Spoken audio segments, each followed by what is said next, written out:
Here we are. Welcome to episode 29, Crushing Through Life podcast with your host, Rob and Jim. How's it going, Jim? Not too bad, Rob. How are you? Excellent. Today is July 29th. I almost said June. Well, okay. Today is July 29th, 2021. And as always, let's get started with today's quote. Some failure in life is inevitable. It is impossible to live without failing at something unless you live so cautiously that you might as well not have lived at all, in which case you fail by default. And that quote is from J.K. Rowling. I'm sure everyone who knows who that is, but if you don't, J.K. Rowling is a British author, philanthropist, film producer, television producer, and screenwriter. But she's best known for her writing of the Harry Potter fantasy series, which has won multiple awards and sold more than 500 million copies and becoming the best-selling book series in history. That's crazy. Were you a fan of Harry Potter? Did you read all the books? Massive. I read. I've read all the books like multiple times for sure.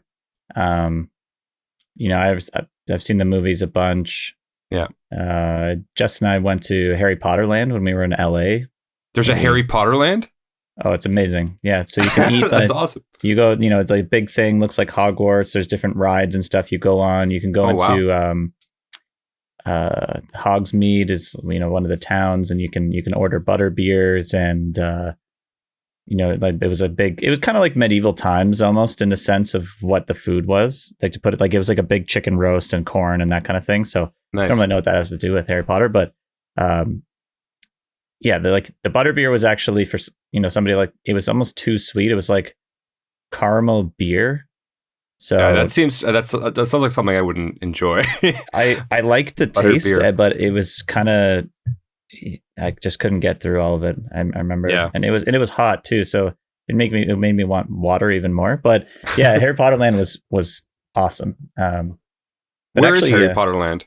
It was at Universal Studios in LA. But actually, the best part of Universal Studios for us was the Simpson area, because you can go, like, we went into Moe's Tavern and we got I ordered a pint of Duff. Of course, Jess got a Flaming Moe.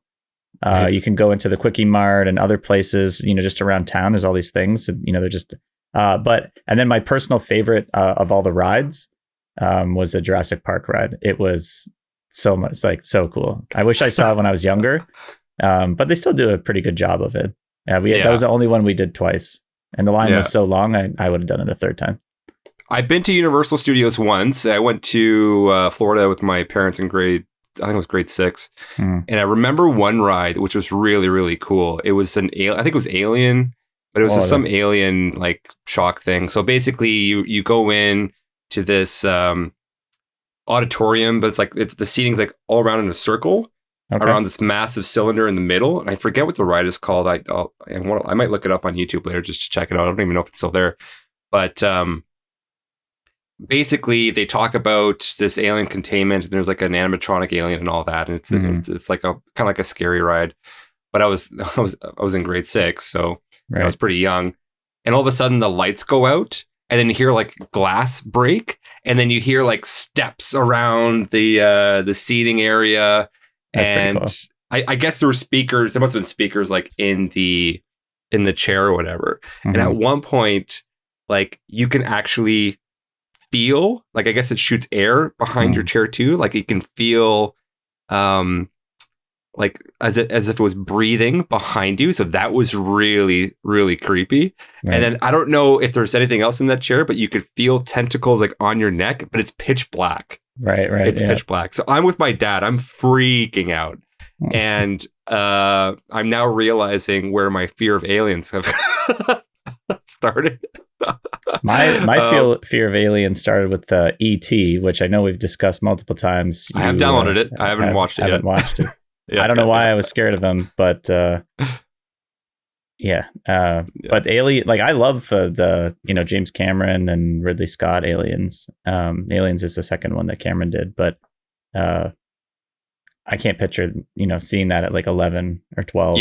Yeah, it was pretty freaky, man. Yeah. And there was at one point, I think, when at the end of the ride, the alien blows up or something like that, and then like so at the top of the ride, like it shoots water at you, so it feels like you know the alien's guts are being exploded all over your face. So yeah, and if you've seen the movie, that stuff is like acid. So if it gets on you, it burns your skin. So you know, so the idea of it probably you know, getting touched with it for even if you know it's fake, you'd be like, no.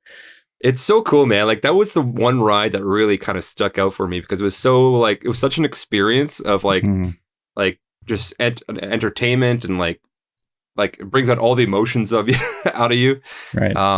You know, and the way they incorporated like air and water and like they did a great job, you know. Well, and imagine, you know, that was 20 years ago. So imagine what they've done now, you know. So like then there's a new Jurassic World ride and there's a whole bunch of stuff that's, you know, probably at Universal. They try and stay pretty current. They had a Walking Dead one, but the line was massive, so we skipped it. But I think that one probably would have been pretty freaky, I'd imagine. Nice. Like if things are touching you, then yeah. I guess did you ever get into Harry Potter? Because you asked me, and then we just went way off. Oh, right, yeah. So I actually. I've never read the books. Like I said in the past, like I'm not a big book reader, but the Harry Potter films I did enjoy as a kid. I've watched all of them, but I've only watched them like once, maybe the first 3 a couple of times. Okay. So I'm not a huge Harry Potter fan, but I do enjoy the movies a lot. I think they're really entertaining. In fact, I'm excited to when like Nico gets a little bit older and I can watch it again with him. But yeah, like I do enjoy the movies. The movies were really entertaining, and it's kind of like that feeling. I mean, we watched the movies when we were young, but you get that feeling of like fantasy and magic, you know, within that movie, and I think that is pretty special, and they really did a good job of doing that. My favorite scene in the first movie is like when he goes to the wand shop when he picks out his wand. Yeah. So actually, funny that you say that, because when we were in at Universal, there was, you know, you can go on this like tour of the wand shop. Right. So they go in and I guess they're hired actors. So somebody plays the wand seller. And, you know, everybody crams in and they get somebody to grab a wand and flick stuff around. And every time they do, stuff falls off the wall or like, you know, explodes or something. That's so cool. That's awesome. That's awesome. And then the idea is you leave and you can actually buy, you know, they sell, I forget, they're probably pretty expensive, like $70 US, or, you know, some of them might be more, but you can buy Harry's wand and you can buy Hermione's wand, or you can get one that's like a Robert or a James wand in the store. You know, obviously it's a make, but like you can buy scarves and other things, robes. If I was younger, I'd be freaking out to want to get something, but now I've learned my lessons from you know, just being in that perfect mood where you kind of want to remember something as a souvenir, and you know, I just don't do that anymore. Yeah. Well, merchandise, baby. That's where it's at. Oh, so yeah, so nuts. We're actually we're actually pretty excited because we have. I don't recall if I mentioned this, but we do have a vacation coming up in August with our family, with our son. We're taking him up to a little Muskoka resort that we usually go to. It's actually, the resort is part of my company, and we were able to get a deal, like a really good family discount there. So that was great. Same one after that you went to last year. So I think last time it was just the 3 of you guys, right? That went up. That's right. Yeah, that's right. Yep. That's right. So it's just going to be we did invite my sister, my brother-in-law, and their family, so that which is great too, because they have a daughter who is a year older than Nico, so he's going to have someone to play with. Awesome. So that's going to be great. But it's only for 2 nights, and then I have the whole week off. So I was talking to my wife. I was like, "What are we going to do for the whole week?" And now that attractions are opening in Toronto, we're looking at getting, I don't know if you've ever done this, the City Pass. No, I haven't. So the City Pass, which is at citypass.com, whoever is in the GTA area and wants to check it out, you can purchase. And I think it's actually like a pretty known company. Like they sell passes in like other cities like New York and Chicago, whatever. I don't know if it's just Toronto. But anyways, they have a Toronto City Pass where you buy a pass for a discounted rate, and you have 5 attractions you can go to. So you can go to the CN Tower, the Royal Ontario Museum, Casa Loma, Science Center, and then like Ripley's Aquarium, and all of that is like $70. And it's like and right now it's like 40% off. So yeah, we're like, let's buy this and let's go check out all these attractions. And then in my mind, I'm like, this is fantastic, because we were thinking about checking out Bruce Peninsula, but after coming back from Muskoka, we probably just want to stay local, do some local stuff, right, with our days off.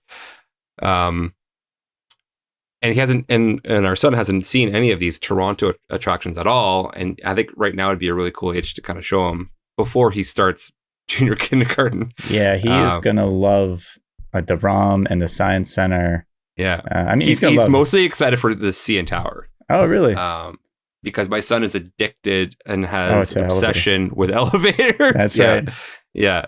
He's really pumped to go check out the CN Tower. So that's gonna be a lot of fun. But yeah, like in my mind, I'm like, oh my god, all these gift shops, right? Like the whole merch thing.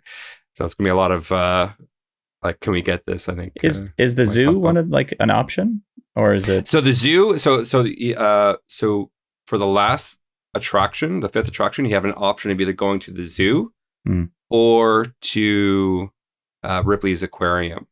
Or the Science Center. You have one of those two. So we've already taken him to the zoo before, so we're going to take him to Ripley's Aquarium. Okay. I've been there before. It's amazing. So he's going to have a great time. It's awesome. Yeah. It's really cool. The conveyor belt area is amazing. Yeah. So he's going to have a blast just like looking up at the fish and sharks and all that. So that's going to be awesome. That's sweet. Yeah, buddy. So I ended up downloading one of my favorite PC games of all time. Which is Quake. You ever played Quake? I don't know. Actually, let me ask you this. Have you ever played like computer games? Like Counter-Strike, anything like that? I never played Counter-Strike or anything. The ones that I would have played would have been like Roller Coaster Tycoon, Age of Empires, poker. I know it's not like a computer game, but yeah, I never really got into it. I was more 64 and then later PlayStation and then Xbox. And now console games and all and that. Now more like Switch or like, but my sister and I, we never had Super Nintendo. But yeah, I never got into so I don't even know what it looks like or what it's about. Okay, so it's Quake is like a first person shooter game. Okay. The very first one that came out, there's different there's like Quake 1, Quake 2, Quake 3.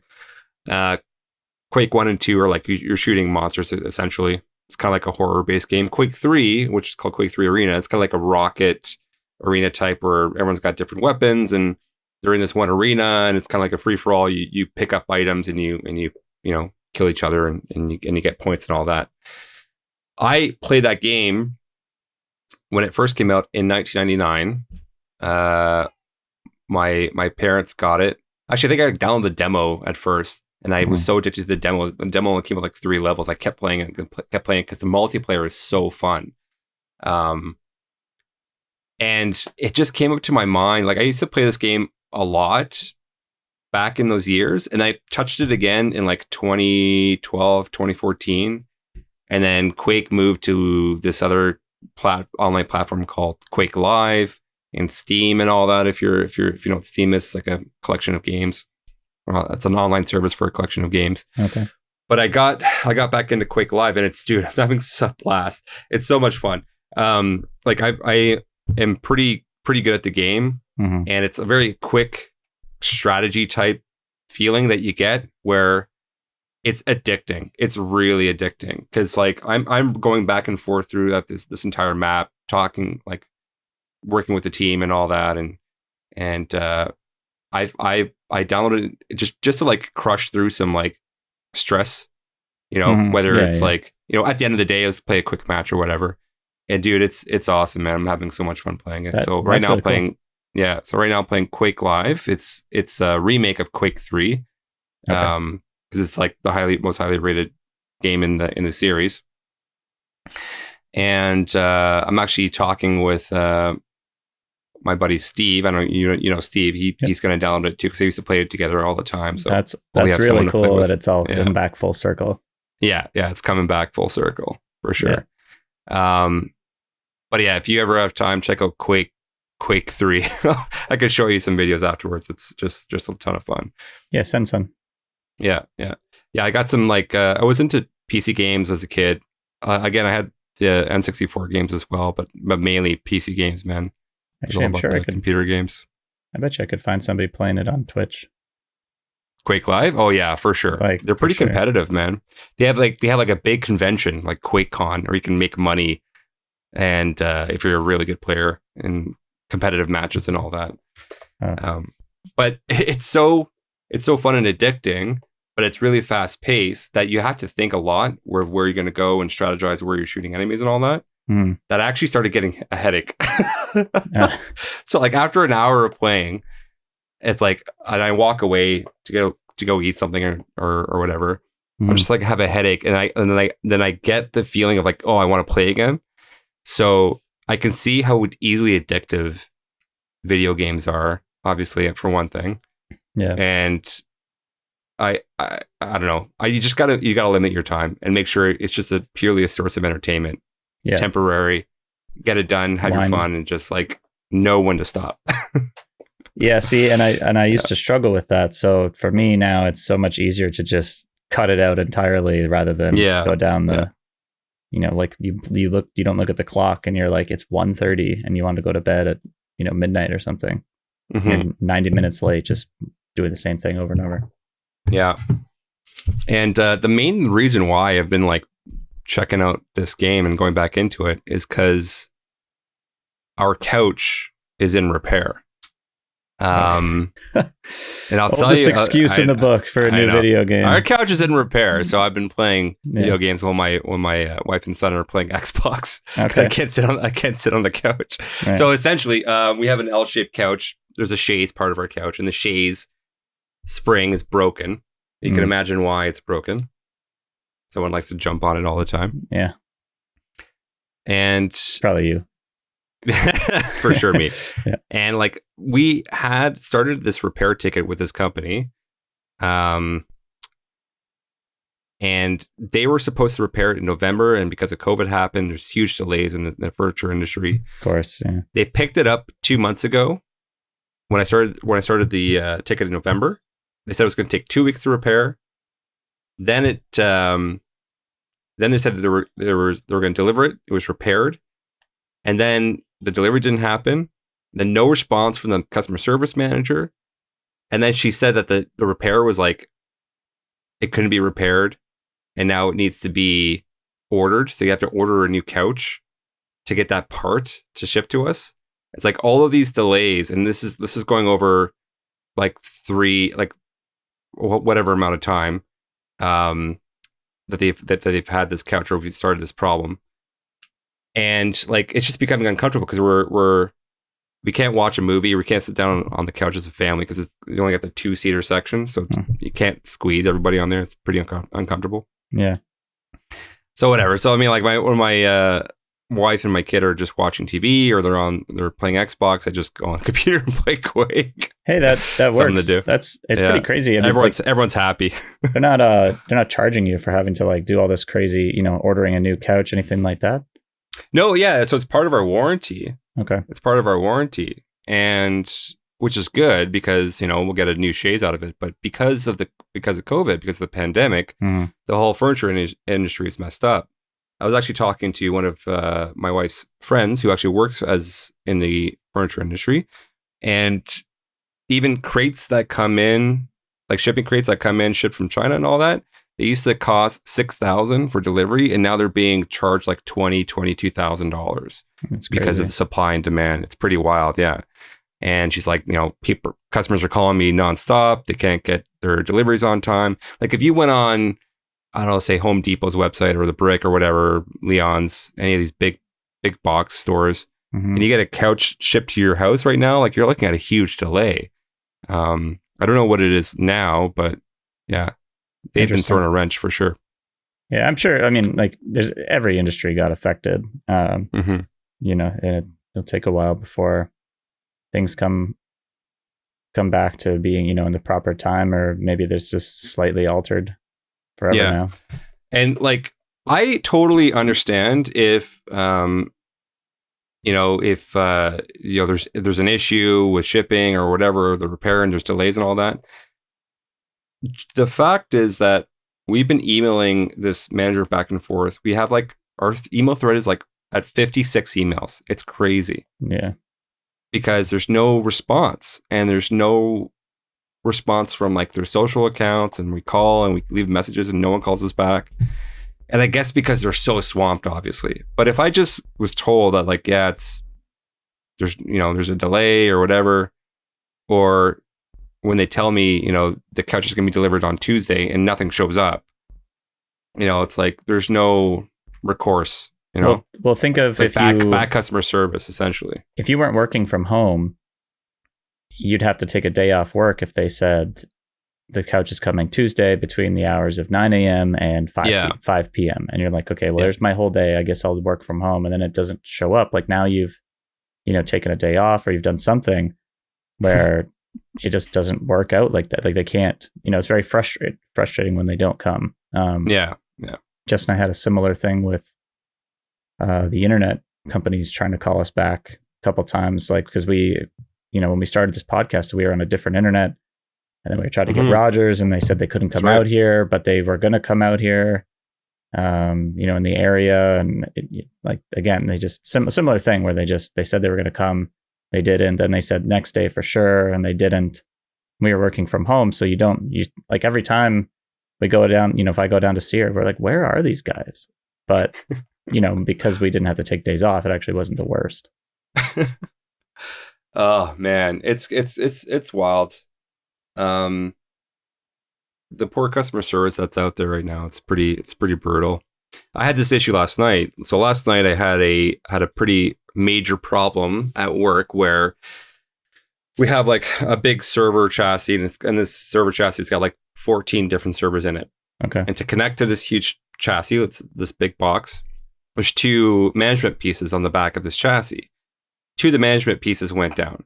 So we call our warranty company that we deal with, and it was 6 o'clock. I was at work. This was last night. And they said, would you like us to troubleshoot with you on the phone or send a field engineer? Send a field engineer. I would love to have someone physically come here and like help me fix it versus me doing the work. All right. Yeah. Says, okay, no problem. We'll get someone out there, and turnaround time is 4 hours, within 4 hours. I'm like, perfect. So 7 o'clock, 8:30 rolls by.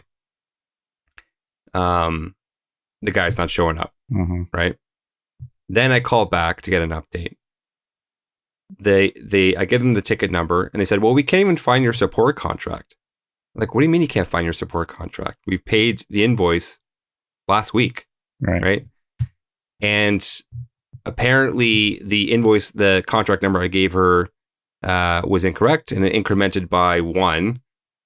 And like, you couldn't just look at the account to find that. So this ticket has been sitting there this entire time because I don't have the support contract. They couldn't find it. And I've been waiting for 2 hours at this point. Yeah. And anyways, she was able to find it after that. So whatever, continue. But again, it's frustrating, and it's your time, right? Especially that like late at night. So were you able to go home when it was over, or like? Well, continuing the story, like the technician, the field engineer who was supposed to come on site, ended up getting the ticket preemptively and called me directly. Said, "What's the part number? I'll see if we have anything in the warehouse."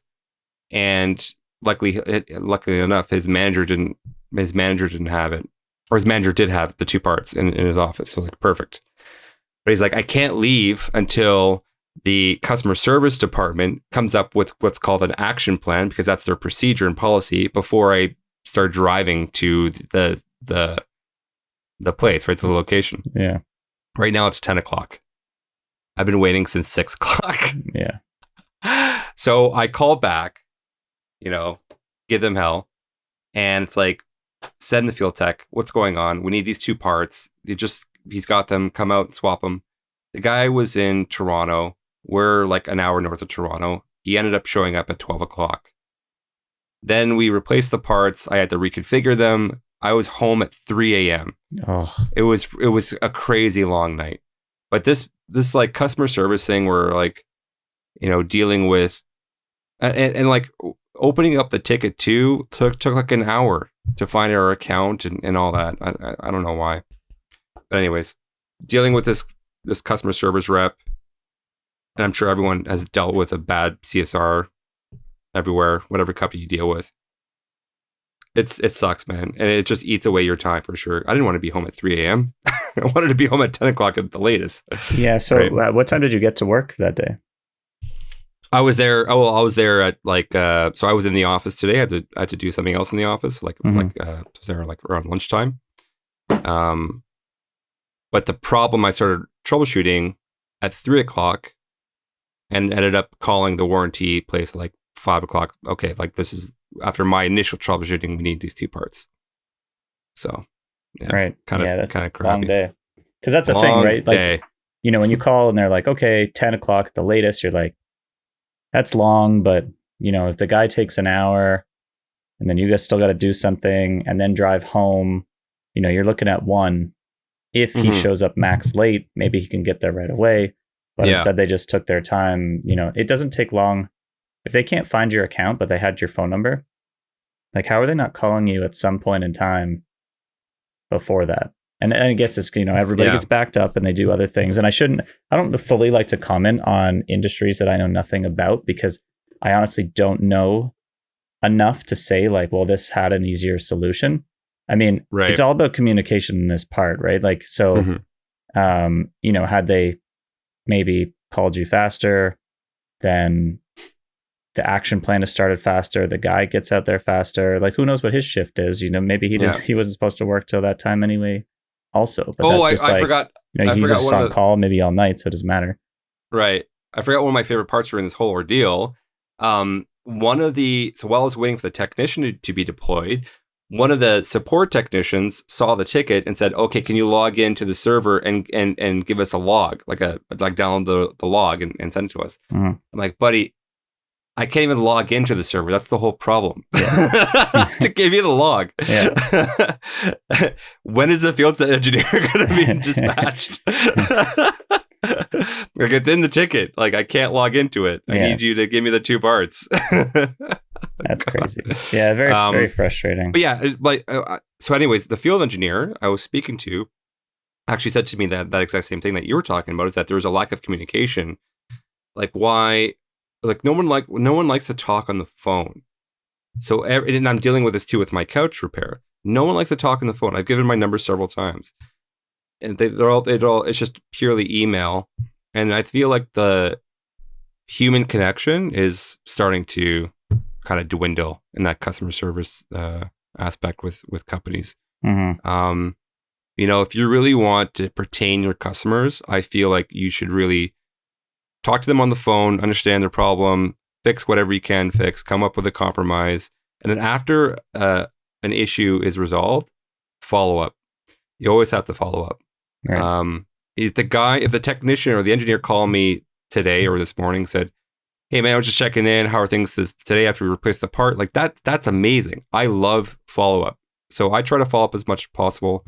And I want to start bringing that into even like my work when I help my coworkers or my employees, try to follow up as much as possible, just to give them that good service, Right. Yeah. Yeah, I totally agree. No, with the follow up, it's huge, right? So you have to make sure that, first of all, you did wasn't a waste of time, but it just shows that you actually care and not like problem stopped, like move on to the next thing. And that's why it is funny when you see like people who are so good just get beaten down sometimes. Of like, feel like if you're good at customer service, you never get the recognition, because no one really goes out of their way to do a good review, but you be sure that they're doing it for a bad review. So it is a little it's a tough industry Yeah, and yeah, don't get me wrong. Like I totally understand that these people that work these service desks and who to take the tickets and all that, because I've dealt with it too, right? I've worked for the food and beverage point of sale industry, and I totally get it. I understand that there's people that have paid. There's some people out there that paid like $25,000 for a system for a huge restaurant, and they can't print chits to the kitchen, right? They can't get orders come out the receipt printers in the kitchen, so everything is at a stoppage, and the guy's irate and he's yelling at you at the phone, and you have to not take it personally and understand that the customer is upset about something, and he just wants you to know that you're doing all that you can to like help fix the problem. Yeah, exactly. And sometimes it's I find customer service is a lot of just common sense of just responding to people and that kind of thing. So I think that's why it's disappointing when people don't even get like the bare needs of it, where like you're just waiting. You didn't get home for 9 hours after you made the first call. Like something could have been done in there. But again, I don't know that well enough. I don't know what you do well enough. The technician, it is a lot of driving, or it's an hour at least. But yeah. But anyway, so yeah, that sucks. Obviously, not the ideal. So how much Quake did you play when you got home? Well, funny enough that you said that. Rewind. While I was waiting, I was playing Quake. Okay. Like, I did have something to do while the guy was. I actually fixed. It's funny. I actually fixed one major problem. At one point, the guy called me to get, or the service desk called me to give an update, and I was playing Quake, so I had my phone on my shoulder. I'm just like playing Quake. Like, okay, all right, answering the questions and all that. That's awesome, then. Well, good that you got that in there. Yeah, absolutely. Well, what else was I going to do? It's waiting anyway. It's already a long work day. I've already worked. Anyway, I guess catch you up on some stuff with me. When I was at the cottage, it was my mom's birthday, so we kind of missed it. So she came last Friday, and we went to Port Dalhousie in Lake Ontario, kind of in St. Catharines. Okay, it's a pretty nice area. I'd never been there before. Yeah, I've never been in that area either. So we walked down, and there's people swimming in Lake Ontario, and I always thought, and you and I had a conversation about it recently, where I think you said it rained, and they warn you about the E. coli in the water. And then there's like all these people swimming. The beach is really nice. There's a big long like pier to walk out on. Boats are coming in, and there's a whole bunch of restaurants on the street there. It was pretty nice, and it's one of those things like. It was 40 minutes on a Friday at 5:00 to get there from my house. And I have never been there. And I've lived, for 5.5 years in Hamilton. Like that's the kind of thing that it's really not that far. Jess and I would go to Oakville sometimes for dinner, like to a place for dinner. It's like, why wouldn't we have tried this? But, so I'm happy that we're trying to try all these other things. I'm not sure if I said it before. There's an ice cream place that has 88 flavors. It's walking distance from our house. Oh, and it's funny because we don't have a car. Don't tell me that. Don't tell me that. Time you're here, next time you're here, we'll go. That sounds amazing. But it's, because we had a car, I guess in your head, you think of like, okay, what's around, but you're not just going to drive literally 2 blocks over in a car. Maybe for ice cream you would, but so we're doing a lot of these more local things now, and it was really sweet. But yeah, so my mom, we ended up driving back, and we had split a bottle of wine after that, and just we're talking, and so it was a great night. The food, we went to an Italian place called Twisted Pig or something, but it was a lot of fun. And then Saturday, hung out with some friends haven't seen since last September, Will and his wife. Awesome. Yeah, so saw their new house. It's gorgeous. Stayed up watching the Olympics with them. It was a good night. And then the next day we rented a car to go see them. The next day, we took full advantage. So we haven't seen Jess's grandparents in 19 months. So we went and saw actually her parents first, and my brother and sister-in-law and their 2 sons at their boat. We did that again, had lunch, and then we went and saw her Nona. And while we were there, her aunt and uncle were there, so we haven't seen them, and it was a surprise. So we're just walking down the alley to where you park, and we were like, "Hey, what are you doing here?" Like, "Hey, how's it going?" And Jess's uncle just like, out of habit was like, "Hey, how are you?" And then like did a double take because it was us. He just obviously wasn't expecting us, even in the back. If he knew we were coming in at all, we would come through the front.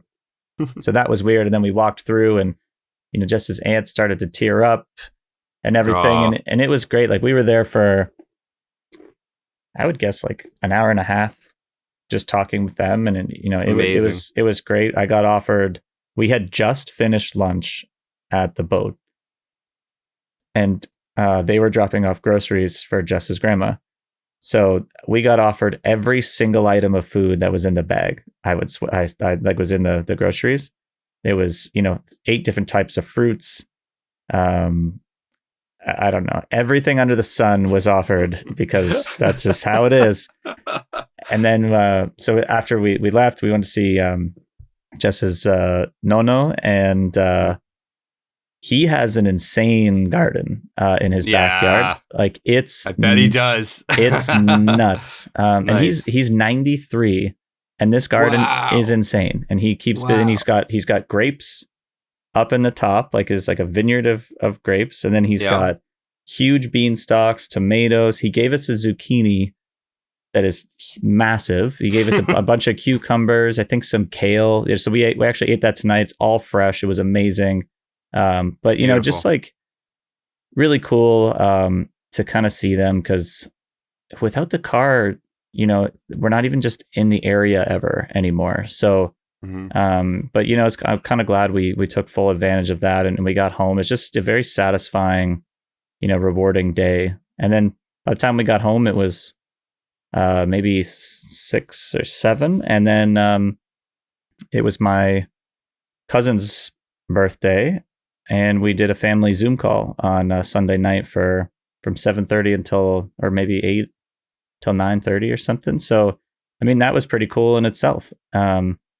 Which was great. So yeah, like full weekend of doing stuff from Friday night to Sunday night. It was just crazy. And but that's like, the reason I live, basically, friends and family, in those, and it was all, well, minus the Zoom, but like getting to see people I haven't seen in a long time,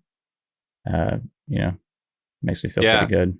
That's awesome, man. And I would just going back to your comment about going to the beach and it's only 40 minutes away. I mean, that's what we did when we took Nico out to the beach in our area. That's only 20 minutes away, just south of us. I literally I was like, let's go to, let's just find a beach. Just went on Google and like typed in beach, closest one, boom, let's go. And you just need to go to these, I just feel like you need to go to these little adventures, and Google Maps is fantastic for that, because you can just find everything on Google Maps. And you get all the reviews and the pictures and where you want to park and all that. And, you just need to go out and explore new areas, because that's what life is, right? It's just, you can't just do the same thing day in, day out. We've had a lot of rain recently, right? When I'm inside for like 3 or 4 days, I start to lose it. Well, that's why people I gotta get out and just drive somewhere. With the winter, especially, in Canada or in the more north you go, the worse it gets. People just, it sucks to be trapped inside. And then, like, at least if it's raining, you can just hold an umbrella and walk outside, and you just, don't really want to. But in the winter, not too many people are going out for walks, to try and fight that. And when you do, it's minus whatever.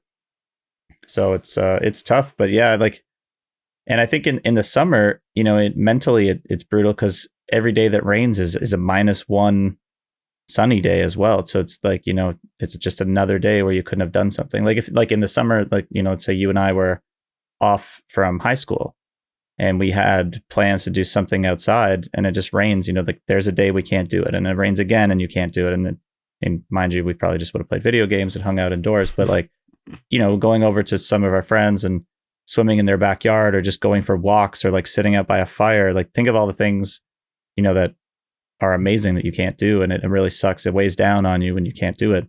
And on top of that, it's trying to organize people's schedules, that kind of thing. So it can be depressing for sure. Yeah, definitely. But there wasn't a cloud in the sky when we were there at the beach. Oh, nice. Not one. It was crazy. Yeah. That's great. Yeah. And I haven't even actually seen your mom since your wedding. So if she's listening to this episode, hello. Miss you. And I hope you're doing well. I guess that would have been it, Because that was 4 years ago. Yeah, it's been a long time. Almost 4 years ago. Yeah. Well, I'm sure we'll when we're able to, and we can have bigger crowds, we can do a big reunion, maybe with her friends. She did message me actually recently. She listened to the episode we were talking about how you destroyed her house, and she said she had maybe she doesn't want to see me. So well, you could see you on your turn, like at your place. No risk to her, but she I guess she said she missed an episode of the actual just through Anchor, or what, I'm not sure how she listens to hers, but whatever it is, and she saw the YouTube one, so she watched that one, and that was like fresh that time, so she just skipped to that, and she messaged me and she said, like, I was in tears laughing in the kitchen at you guys talk about Rob and just destroying the house. So it was, it's pretty cool for me to hear her say that and get the joy out of it. And I'm sure if some of our friends if they're listening as well, then they would just for the amount of mishaps that you've had in the time that I've known you, it's those are some good stories as well. Thanks, man. I love it when you talk me up. It's fantastic. Some mishaps. All right, buddy. We'll wrap it up here. Have a great week. Well, I guess everybody. That's it. Let's just call her. Yeah. All right, man. Okay. Take care. All right. Bye-bye. Talk to you next week.